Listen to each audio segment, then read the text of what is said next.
And now we are live.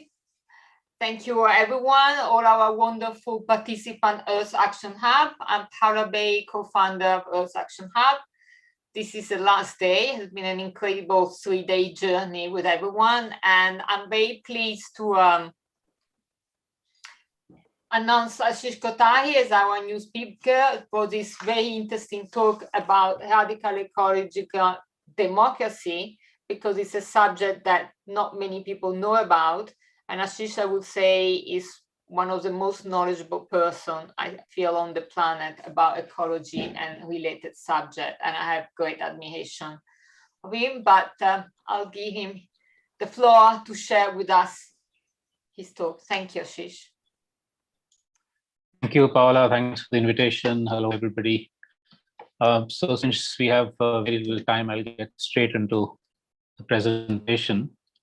I would like to talk about mostly what are some of the counter trends to the dominant destructive society that we have built up over the last few decades, the last few centuries. Which sees itself, if you look at, for instance, this image here of how we view development. If nature is thought of as a barrier, and of course people who are living with nature or on the land are also shoved aside, dispossessed in the name of development. And we therefore see that development in many parts of the world, especially the global south, is an extreme form of violence against nature, against communities, against cultures, and against us as individuals, because we all get caught up in this very soul-dead way of life. And also, of course, all the health impacts, the mental, the psychological impacts, not the least of which is the current pandemic that we are going through.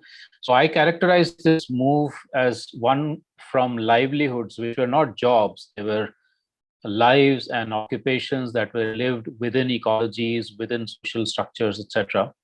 Not perfect, but nevertheless more holistic ways of living, to what we see now, which are extremely uncreative ways of living, whether we're in the IT world or government job or whatever it is, in the a lot of the modern sectors, soul deadening, while those livelihoods are being destroyed. So therefore, a movement from livelihoods to what I call deadlihoods.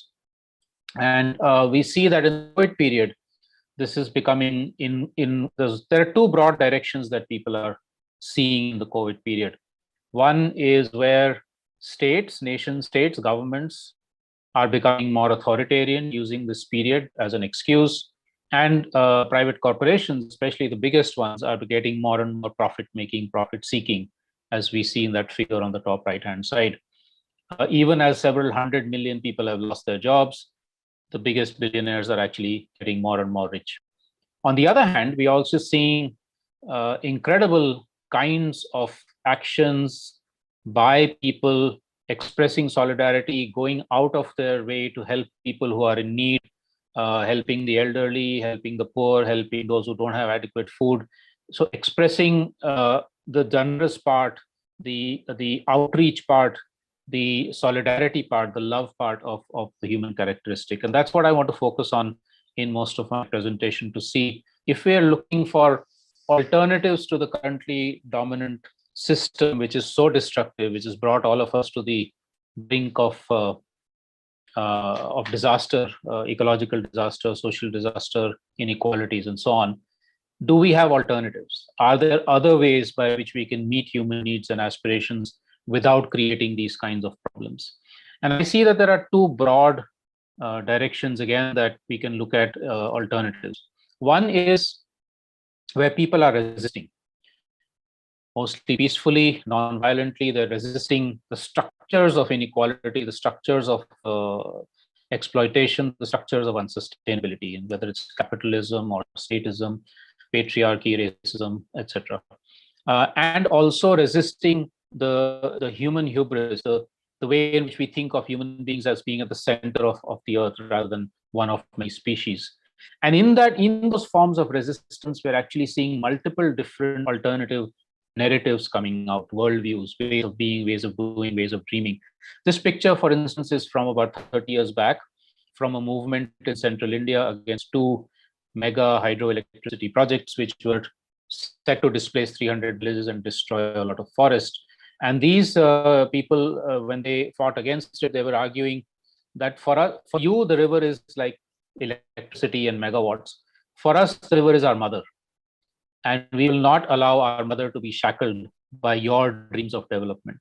So you see alternative visions coming out from all kinds of movements, from the youth in the climate justice movement, from the anti-militia movement in Burma right now, which is trying to peacefully resist an extremely violent military.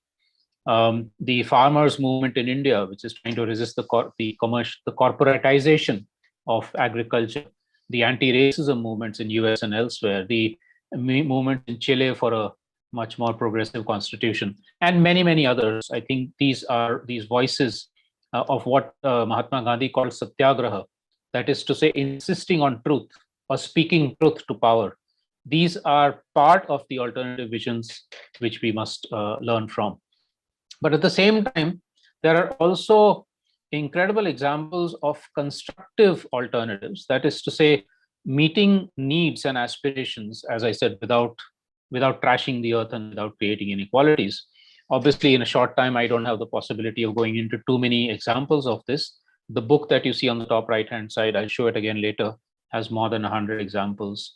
I just want to go to maybe about 4 or 5 examples from different parts of the world, just to illustrate what I'm talking about, and then draw some kind of an overall framework of transformation, which here we're calling Eco-swaraj, radical ecological democracy, and I'll come back to that.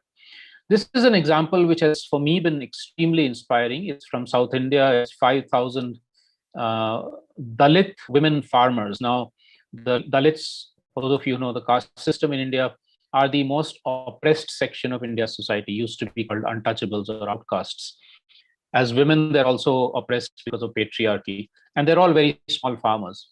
Now, 30 years back, they faced a situation of hunger, malnutrition, lack of access to education, health, etc. They collectivized themselves, formed a federation of women's committees in about 75 villages, and brought back their traditional varieties of crops, turned completely to organic, shared seeds, shared village, shared water, and moved towards what they call not just food security, but food sovereignty, or which means full control over everything to do with food, the seeds, the land, the water, the knowledge, everything. No dependence on the government, no dependence on corporations. They fought for land rights for women and many, many other things. And what's remarkable is that in this COVID period over the last 1 year, rather than going hungry, they're actually feeding others who don't have land or don't have adequate food. Second example from the other part of the world is also similar. This is the Parque de la Papa, or the potato park in Peru, with the Quechua indigenous community that manages and governs a very large landscape of the Andes mountains, which is where part of where the potato originated. And for them, what's important is to continue a lot of their traditional ways of governance and traditional ways of managing the land in a way that agricultural biodiversity and wild biodiversity is optimized, is maximized, is not destroyed. And along with that, the social transformation, gender, and other relationships. Now, this community also had enough food during COVID period to feed hungry people in Cusco town, or to feed the orphanages or the widows in Cusco town who did not have adequate food and relief. A third example, which also is very inspiring for us, is this Kurdish ethnic community in the middle of the most war-torn area of the world, Turkey, Iran, Iraq, Syria, trying to create over the last 25, 30 years a large region of peace built on the principles of direct or radical democracy, and I'll explain that later, and ecofeminism, what they call genealogy. That's their worldview, jin as in women. So they call it either the science or the philosophy of women's liberation. And mind you, this has also been an intensely patriarchal society. So in many ways, it's an incredibly important experiment at scale, looking at what can happen where especially women take the lead. Let me move to Europe. to give some examples from cities also and industrial areas. So the bottom right-hand side is a very interesting factory, which I was lucky to visit a few years back in Greece, where the workers have taken over all the production. They have switched from chemical detergent-based cleaning agents to olive oil, eco-friendly cleaning agents. But more importantly, they run the factory completely democratically. Every worker has a voice, and every worker gets exactly the same pay for 1 hour of work, regardless of what the work is. Now, if you were to take that into larger society, you can imagine the kind of transformation where, just because I can write a book, I should not necessarily be considered to be more intelligent and therefore be paid more than somebody who's, say, growing food on the land and who gets hardly anything for his or her produce. The top right-hand side is a school that also in Greece, which is run on very high quality learning and teaching principles, but with very low fees. How do they do that?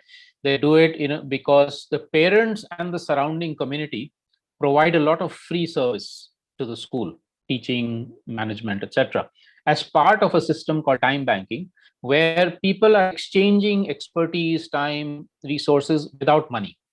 And in a way, traditionally, this used to happen a lot, where people were helping each other without expecting money. But now everything is commercialized. So these people are trying to go back to something like that, but in a modern context.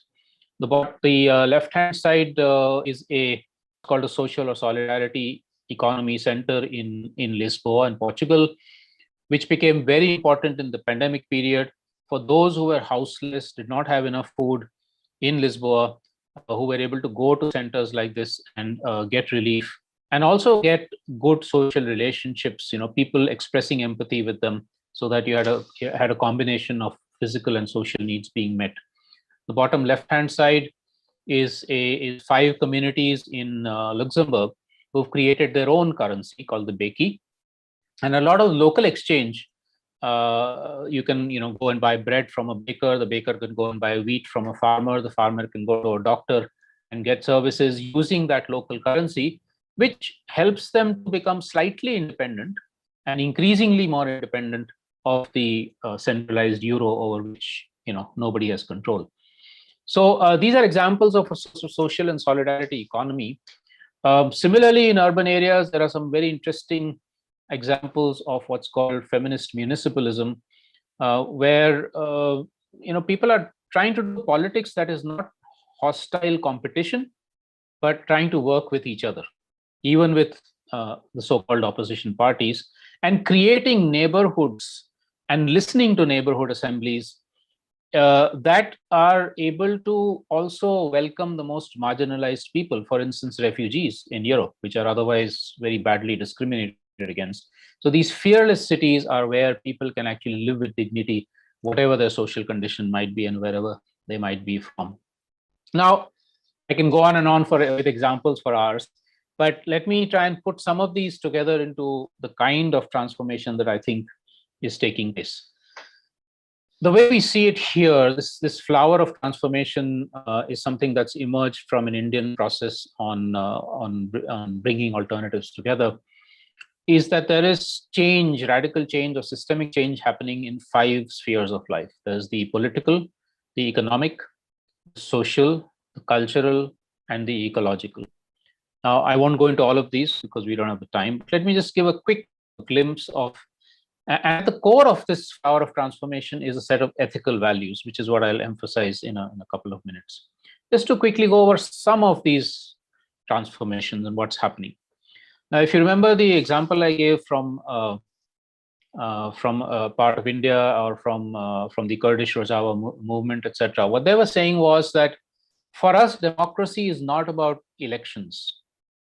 It's about us claiming power where we are. In our village community, in our urban neighborhood, in our educational institution, in our NGO, whatever our collective is, that everybody needs to have an equitable amount of power. And this is not power to dominate, but the power to do good, the power with rather than the power over. And so, for instance, in central India, there's a village which came up with a slogan 30 years back saying, even as we elect government in New Delhi, in our village, we are the government. And there are similar sort of people's assemblies processes in many parts of the world. Accompanying this is also the democratization of the economy, which can only happen if the economy is localized. It cannot happen in an economic globalization world in which I have no control over my production or my consumption. So here we're talking about those who actually work on the means of production, which could be forests or land or water or machinery or tools or computers or whatever, actually being in control over those means of production and over their products. And then as consumers also, we have some level of control over what we are consuming rather than blindly just going and buying things at the supermarket and not knowing how that's affecting either our bodies or affecting the earth. Now, which then means that the measures of economic progress, I don't call it development, but say economic well-being, are not GDP and economic growth. They are actually much more about things like, do people have adequate safe food and air and water? Are we satisfied with life? Do we have good social relationships? Are we able to enjoy nature, etc.?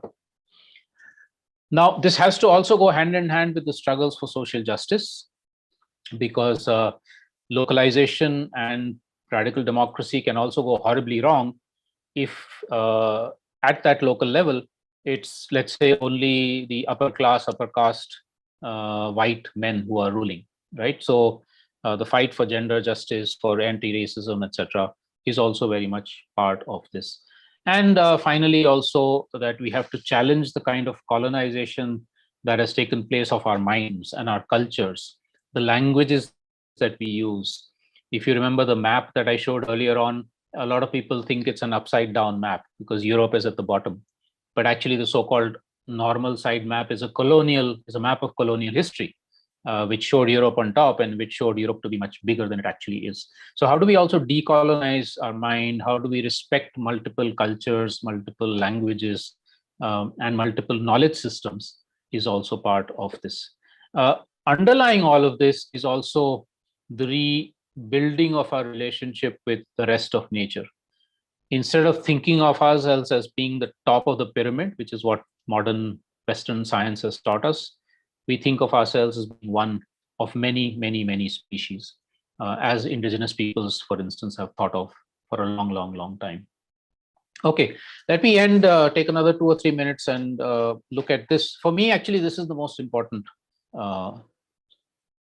slide, because what I'm putting out here is a set of ethics and principles that we can learn from each other. I can't replicate the Kurdish Rojava movement here where I'm living in India. They can't necessarily replicate, say, what the Dalit women farmers are doing in South India, because every place is different. Every culture, every ecology is unique, is different. But we can learn the principles from each other. We can learn the processes. We can learn that we can make these transformations happen if, instead of intense individuality and selfishness, we work as a collective. And that, for instance, is fundamental to so many alternative worldviews, traditional worldviews of, for instance, Ubuntu in Southern Africa, which is a conglomeration of many different languages, which means we are, therefore I am. And that the we includes all of nature, not just human beings. Or Swaraj in India, which is what we work on, which is really, I will seek my autonomy and my collective and my community's autonomy and freedom and self-governance. You see the third bullet point there. But as I do that, as we do that, we will also respect the autonomy and the freedom and the well-being of others. So it can't be the American way of life saying, oh, my freedom means I can go and bomb Iraq if it doesn't give me enough petrol. But it really means that I will have to look at my own lifestyles and to make sure that it's not impinging on somebody else's well-being. And a whole lot of other things, not just human rights, but also the rights of nature and much else. And even as we do all of this, not to be too serious, to also be enjoying ourselves, so the dance and the music and the fun, all of that is part of that. So it's worldviews that celebrate life rather than celebrating money and fame.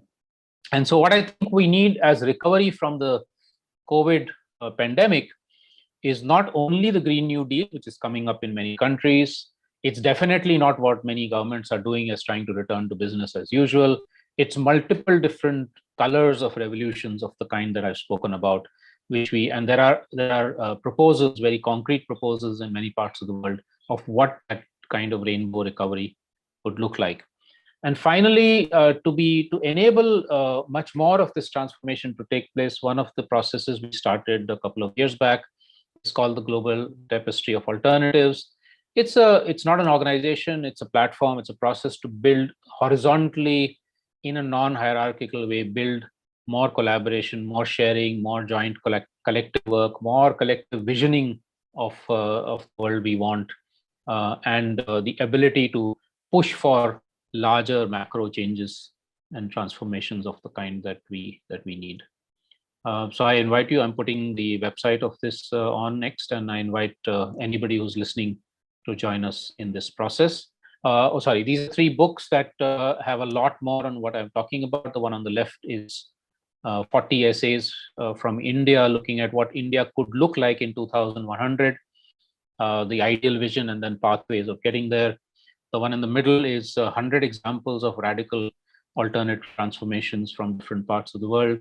And the top right-hand one is 9 or 10 very detailed case studies, including the 1 or 2 that I gave from India. So that's a few websites that some of the people might find useful, and my email ID if somebody wants to get in touch. I can also put this in the chat message so people have access to it. Thank you, Paula. I'll stop there. And if we have any questions, I'm happy to respond. Thank you, Ashish. Very beautiful presentation, very beautiful stories, very insightful, very inspiring. We did share your website, Global Tapestry of Alternatives, and the other already in the chat for whoever is interested. A question is, as most of our audience is young, where do they start? Because that is sometimes that you feel you're alone and you are powerless. So where do I start to make a difference? I'm alone. My family doesn't care. In my school, they don't care. In my uni, they don't. So what do I do? Yeah, I think if you're in a difficult situation like that, maybe the first steps could be to get hold of as much understanding and information as possible. Because some of these issues are simple, but some of them are quite complex. And it's important to understand that, for instance, if the Amazon is being cut, it's not simply a matter of farmers cutting it or the current government allowing it to be cut. It is built into a larger global system of capitalism and statism and patriarchy and so on. Now, it's not rocket science, but it does need a little bit more going into so we can get beyond the superficial understanding that a lot of us have, even what I'm consuming. And that's the second step. What am I eating? What am I using? What's going into the cell phone that I use or the laptop that I'm using right now to speak to you?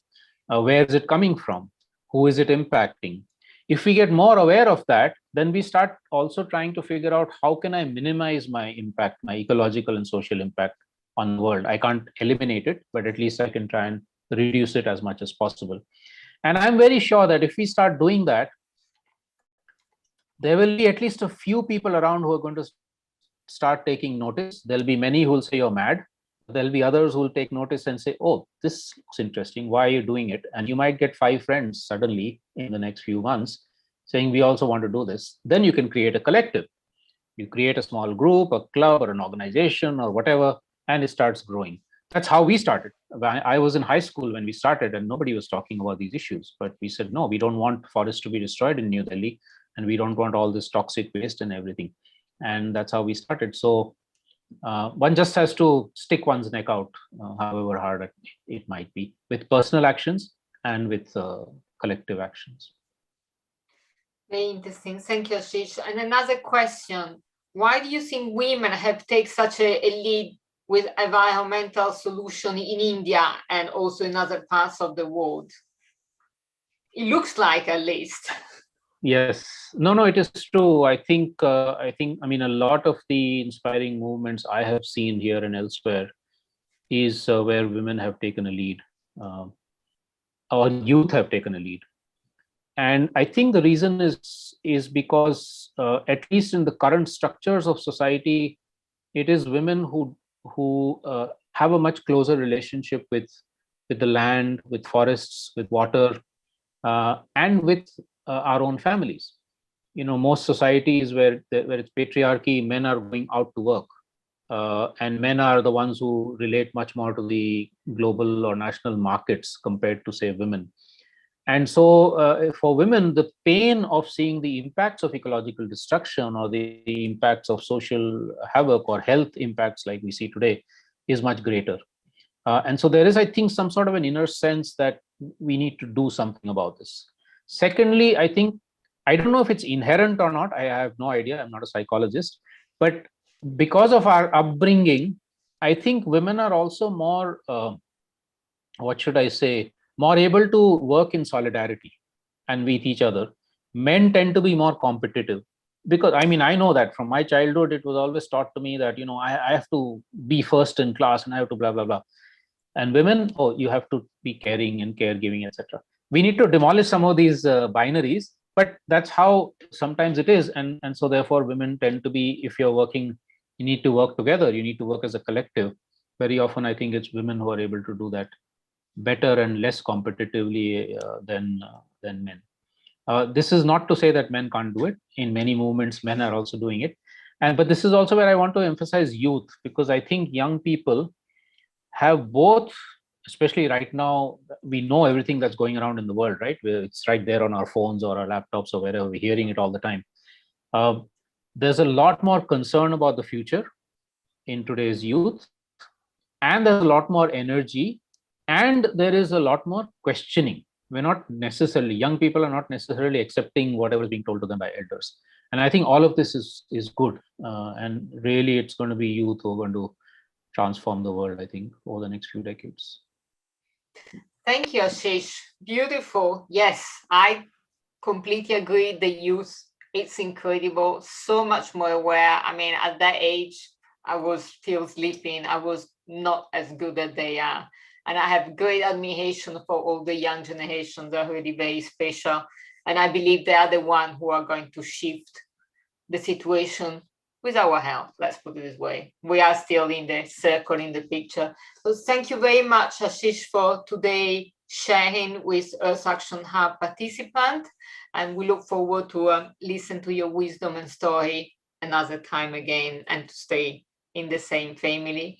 And I thank all the participants today for being with us. And please do remember to tune in to more talks and conversation, and then to our final closing ceremony, where also Ashish is going to be one of our speakers.